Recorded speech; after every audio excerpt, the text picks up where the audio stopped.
नमस्कार दोस्तों। आज मैं आप लोगों के बीच ये सुनाने और समझाने आया हूँ कि हम ये देखते हैं कि हम जब जो गीता का कुछ जो डालते हैं श्लोक के साथ, दोहा के साथ, तो बहुत लोग इसको इग्नोर करते हैं और शायद देखना नहीं पसंद करते हैं। तो आज मैं आपको ये समझाने के लिए आया हूँ, जब सब कुछ खत्म लग रहा था तब गीता ने जीवन का रास्ता दिखाया। यह हृदय स्पर्शी कथा है। यह कथा है इस प्रकार कि रात का समय था, आसमान में चांद तो था, पर एक कमरे के भीतर घना अंधेरा पसरा हुआ था।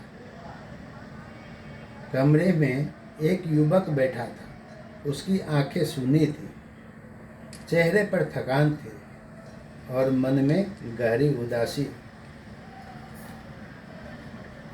उस युवक का नाम था विकास। विकास एक साधारण परिवार का लड़का था। उसके भी सपने थे, वह भी कुछ बड़ा करना चाहता था, माता पिता का सहारा बनना चाहता था। पर धीरे धीरे उसकी ज़िंदगी बदलने लगी। पढ़ाई में मन नहीं लगता, कोई भी परीक्षा देने के लिए प्रयास करता वो असफल हो जाता था। और मित्र उससे, उसका जो दोस्त सब जो था, वो सब उस सब से आगे बढ़ते चला गया। घर में ताने सुनने को हमेशा मिलता कि तुम्हारा सारे दोस्त पास हो गए और तुम तो अटके हुए हो, तुम फेल हो जाते हो। यह ताना उसके लिए बहुत भारी पड़ने लगा। एक दिन उसके पिता ने क्रोध में कह दिया, तुमसे कुछ नहीं होगा विकास, तुम बेकार हो गया, तुम्हारा ज़िंदगी में कुछ नहीं होने वाला है, तुमसे कुछ नहीं होने वाला है। ये शब्द विकास को तीर की तरह उसके दिल में चुभ गया। उसी दिन से विकास अंदर ही अंदर वह टूटने लगा, और ऐसा टूटने लगा कि न उसको खाना पसंद आ रहा है, न सोना पसंद आ रहा है, न किसी से बात करना पसंद आ रहा है। बिल्कुल अकेला रहने लगा, किसी से बात नहीं करता, हंसना तो साफ भूल गया, और हर छोटी छोटी बात पर उसको क्रोध आना शुरू हो जाता था, और खुश रहना तो बहुत ही दूर। हर रात वह छत की ओर देखता और सोचता, क्या मेरी जिंदगी का कोई मतलब नहीं है? यही मतलब रह गया? क्या मैं सच में किसी काम का नहीं हूँ? हमसे कुछ नहीं होने वाला है? उसका मन इतना भारी हो गया कि उसने सोचा अब सब खत्म कर देना चाहिए। मतलब वो अपनी ज़िंदगी से परेशान होने लगा। वह सोचा कि अब हमारा सब खत्म हो गया, अब कुछ नहीं रह गया। उसकी आंखों में आंसू बह रहे थे और दिल में दर्द बहुत भरा हुआ था और मन में अंधेरा। वह अगली सुबह विकास घर के आंगन में चुपचाप बैठा था। तभी कहीं बाहर से उसके दादाजी वहाँ आए। उन्होंने कुछ नहीं पूछा और कुछ उससे बात भी नहीं किया, बस उसके पास जाकर के बैठ गया उसके दादाजी, और धीरे से बताया, हाँ बेटा, मन बहुत भारी है क्या तुम्हारा? विकास कुछ नहीं बोला, बस उसके आँख से आंसू ही बह रहे थे, क्योंकि उसके मन में बहुत अंदर से आक्रोश उत्पन्न हो गया था। तब उसके दादाजी ने उसके हाथ में एक पुस्तक रखी और बताया, श्रीमद् भगवत गीता उस किताब का नाम है। और यह बोल करके उसके दादाजी वहाँ से चले गए।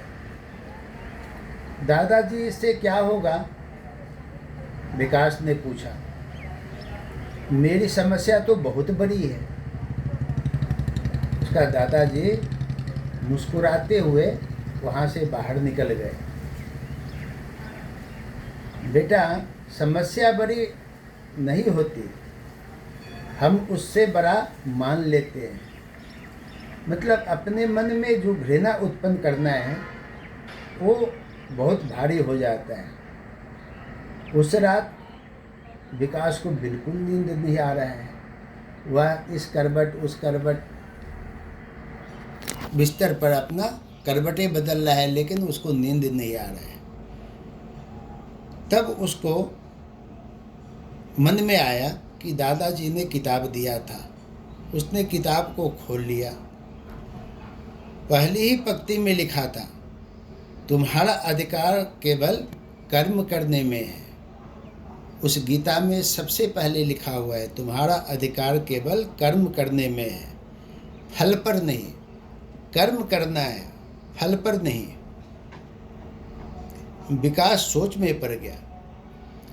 मैं तो हमेशा परिणाम से डर रहा, डर से ही काम छोड़ देता हूँ, परिणाम के डर से। अगले दिन उसने पढ़ा, मनुष्य का मन ही उसका मित्र है। 1000 मित्र बनाने से मित्र नहीं बनता है। सबसे पहले अपने अंदर का मन के मित्र से अपनापन जोड़िए।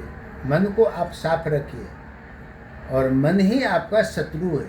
किसी से दुश्मनी उत्पन्न करना है, आपके मन में ही घृणा आता है, तो पहले आप अपने मन को झांकिए। तब विकास को लगा, मैं खुद ही अपने मन से हार रहा हूँ। तब उसको महसूस हुआ। फिर उसने पढ़ा, जो हुआ वह अच्छा हुआ, जो हो रहा है वह अच्छा हो रहा है, और जो होगा वह भी अच्छा ही होगा। यह पढ़कर उसकी आंखों में आंसू आ गए। किसको? विकास को।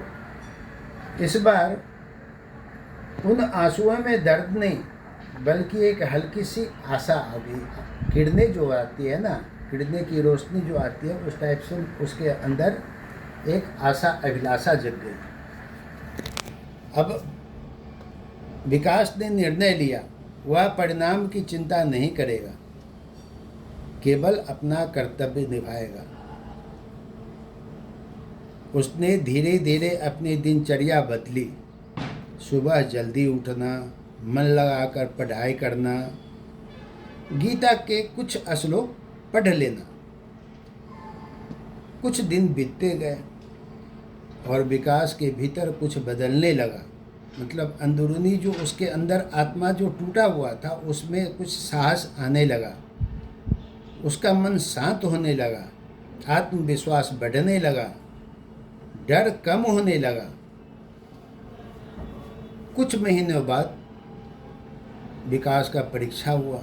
कुछ महीनों के साल के बाद वह डर नहीं रहा था, बस अपना कर्तव्य निभा रहा था। उसका काम था पढ़ना और समझना, परिणाम के पीछे नहीं भागना। तब उसका परिणाम आया। वह हर चीज़ में, जहाँ एग्ज़ाम दिया था, कहीं पर अप्लाई किया था, उसमें सफल हुआ। 6 महीने बाद वही विकास जब कभी हार मान चुका था,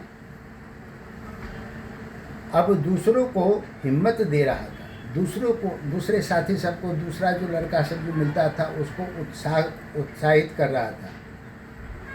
विकास ने अपने दादाजी से कहा, दादाजी, गीता ने तो मेरी समस्या ही हटाई। समस्या ही नहीं हटाई, पर मुझे इतना मजबूत बना दिया कि हमारे सामने समस्या बहुत छोटे लगने लगी। इसीलिए हर इंसान का एक फर्ज होता है, कर्म होता है कि माँ बाप बहुत कष्ट से बाल बच्चे को आगे बढ़ाने का प्रयास करते हैं, अपनी ख्वाहिश को दबा करके बच्चे की इच्छा का पूर्ति करने का प्रयास करते हैं, तो उस पर ध्यान देना चाहिए। जीवन में कठिनाई आना स्वाभाविक है, कभी असफलता, कभी दुख, कभी अकेलापन, पर इसका मतलब यह नहीं कि जीवन समाप्त हो गया। जब रास्ता नहीं दिखता तो रुकना नहीं चाहिए, बल्कि अपने भीतर झांकना चाहिए कि हमारे में क्या कमी है, हमारे में क्या अवगुण है, हमारे में क्या दुर्गुण है, इसको हम कैसे निकाल सकते हैं, कैसे इसमें अच्छा गुण ला सकते हैं, उसके ऊपर ध्यान देना चाहिए। गीता हमें यही सिखाती है, अपने कर्तव्य पर ध्यान दो, मन को मजबूत बनाओ, हर परिस्थिति को स्वीकार करो, जीवन से हार मत मानो, क्योंकि हो सकता है जिस मोड़ पर तुम खड़े हो वहीं से तुम्हारी नई शुरुआत कहीं ना होने वाली हो। इसीलिए याद रखिएगा, यदि यह कथा आपके हृदय को छू गई हो तो इसे दूसरे तक अवश्य पहुंचाइएगा, अपने सगा संबंधी को भी सुनाइएगा, अपने मित्रों को भी भेजिएगा, क्योंकि क्या पता इससे किसी के जीवन, किसी बच्चे का जीवन, किसी परिवार का जीवन में प्रकाश आ जाए, प्रकाश बन जाए। यही प्रयास कीजिएगा। देखिए, सुनाना तो बहुत है, लेकिन हम कम में सुनाते हैं, और अगर आपको अच्छा लगे तो इसको लाइक ज़रूर कीजिएगा, सब्सक्राइब भी कीजिएगा, और कमेंट में अवश्य लिखिएगा कि आपको ये कहानी कैसी लगी। धन्यवाद।